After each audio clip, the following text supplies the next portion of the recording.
This Polish Jewish man was trying to escape from Nazi soldiers. He spent many days hiding in an abandoned hospital, surviving only on leftover food and dirty water. The next day, German soldiers set the hospital on fire. Terrified, he ran out through a hole in the wall.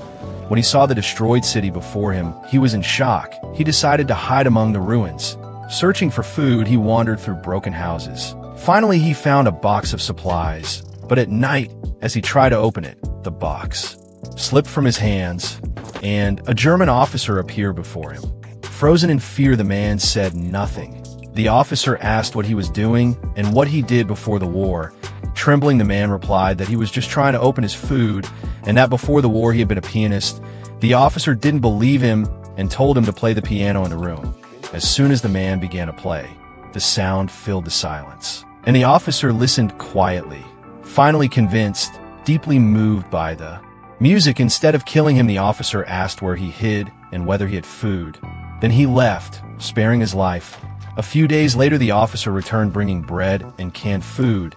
He told the man that the Red Army was approaching and Germany would soon lose, so he should stay hidden for a few more weeks. For the first time in months, the man ate well and thanked the officer from his heart, promising never to forget his kindness. Later, as the Soviets drove the Germans out of Poland, the officer visited one last time, leaving him with food and a warm coat. The man was speechless with gratitude. When Poland was finally liberated, he ran out in joy. But a woman saw his German coat and screamed that he was a Nazi soldier. Polish soldiers rushed to arrest him.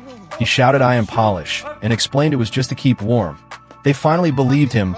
Weeks later, the captured German soldiers were sent to a prison camp. There, the same compassionate officer was recognized by a Jewish soldier who insulted him. The officer quietly asked if he knew the pianist from the radio. The Jewish soldier turned out to be his friend. The officer gave his name and asked him to tell the pianist to save him. When the pianist heard it, he rushed to help, but the officer had already been moved to another camp.